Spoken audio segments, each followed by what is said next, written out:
दोस्तों, आज के इस वीडियो में हम आपको बताएंगे कि वर्ष 2024 में दिसंबर के महीने में खरमास, जिसे मलमास भी कहते हैं, कब से शुरू है और कब समाप्त होगा। खरमास और मलमास के दौरान क्या चीज करना चाहिए और क्या नहीं करना चाहिए। साथ ही जानेंगे खरमास से जुड़े हुए कुछ जरूरी नियमों को। पंचांग के अनुसार वर्ष 2024 में 15 दिसंबर 2024 को सूर्य देव रात 10:19 पर धनु राशि में प्रवेश करेंगे। इस दिन धनु संक्रांति मनाई जाएगी। 15 दिसंबर 2024 से ही खरमास भी शुरू हो जाएगा और इसकी समाप्ति 14 जनवरी 2025 को मकर संक्रांति के दिन होगा। ऐसे में एक महीने के दौरान कोई भी तरह का शुभ कार्य जैसे कि शादी, विवाह, मुंडन, नए वाहन की खरीदारी, नए मकान की खरीदारी, गृह प्रवेश, इस तरह का कोई भी शुभ कार्य या खरीदारी इस एक महीने के दौरान वर्जित माने जाएंगे। खरमास के दौरान पवित्र नदियों में स्नान, दान, तीर्थ दर्शन, मंत्र और जप का बहुत महत्व माना जाता है।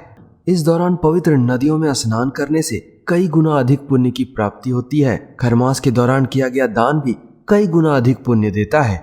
इसीलिए इस समय के दौरान भारी संख्या में लोग पवित्र नदियों में स्नान करने के लिए पहुंचते हैं। साथ ही तीर्थ स्थानों के दर्शन के लिए भी यह महीना बड़ा ही उत्तम माना गया है। यहाँ आपको बता दें कि साल में खरमास 2 बार आता है। एक बार तब जब गुरु ग्रह धनु राशि में प्रवेश करते हैं और एक बार जब मीन राशि में प्रवेश करते हैं।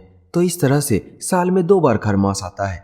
खरमास में कोई भी शुभ कार्य न करने के पीछे कारण है कि सूर्य एक प्रत्यक्ष देवता और पंचदेवों में से एक है। किसी भी शुभ कार्य की शुरुआत में भगवान गणेश, भगवान शिव, विष्णु भगवान और देवी दुर्गा सहित भगवान सूर्य की पूजा की जाती है। जब सूर्य अपने गुरु की सेवा में रहते हैं तो इस ग्रह की शक्ति थोड़ी कम हो जाती है। साथ ही सूर्य की वजह से गुरु ग्रह का बल भी कम होता है। इन दोनों ग्रहों की कमजोर स्थिति की वजह से मांगलिक कार्य न करने की सलाह दी जाती है। कहते हैं इस दौरान किया गया कोई भी कार्य सफल नहीं होता है, जिसकी वजह से इस दौरान किसी भी तरह का मांगलिक कार्य नहीं किया जाता है।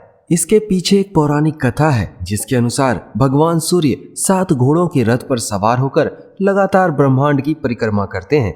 सूर्यदेव को कहीं भी रथ रोकने की इजाजत नहीं है, लेकिन रथ में जुटे हुए घोड़े लगातार चलने से थक जाते हैं। घोड़ों की यह हालत देखकर भगवान सूर्य का मन द्रवित हो गया और वे घोड़ों को थोड़ा सा विश्राम कराने के लिए और पानी पिलाने के लिए तालाब के किनारे ले गए। लेकिन तभी उन्हें एहसास हुआ कि अगर रथ रुका तो अनर्थ हो जाएगा, पूरी पृथ्वी का जीवन चक्र ही रुक जाएगा। तब उन्होंने इसका एक हल निकाला। तालाब के पास 2 गधे मौजूद थे। उन्होंने गधों को घोड़ों की जगह पर रथ में जोत लिया और घोड़ों को वहीं पर पानी पीने और आराम करने के लिए छोड़ दिया। गधों को सूर्यदेव का रथ खींचने की इजाजत दी गई, लेकिन गधों और घोड़ों में बहुत फर्क होता है। गधे घोड़े की तरह तेजी से नहीं दौड़ पा रहे थे, जिसकी वजह से उनके रथ की गति हल्की हो गई। जैसे तैसे करके सूर्यदेव ने 1 महीने का चक्र पूरा किया।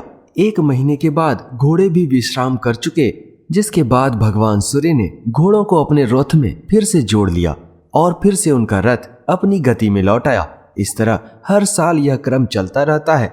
इसी वजह से हर साल खरमास लगता है। खरमास के दौरान भगवान सूर्य की रोज पूजा करनी चाहिए। सुबह जल्दी उठना चाहिए और स्नान करने के बाद तांबे के लोटे से भगवान सूर्य को जल अर्पित करना चाहिए।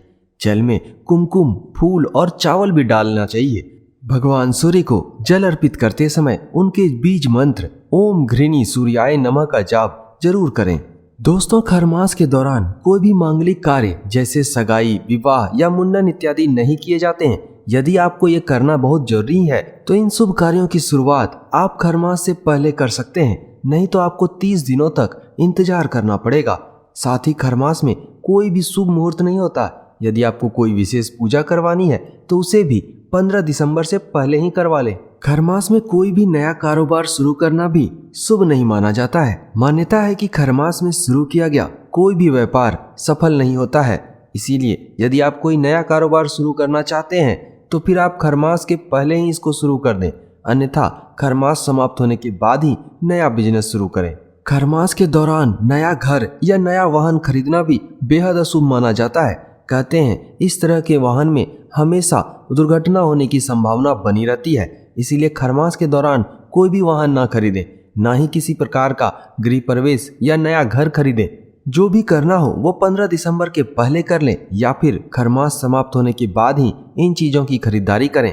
दोस्तों, वीडियो में दी गई जानकारी यदि पसंद आए तो वीडियो को जरूर लाइक करें और चैनल को सब्सक्राइब करना ना भूलें।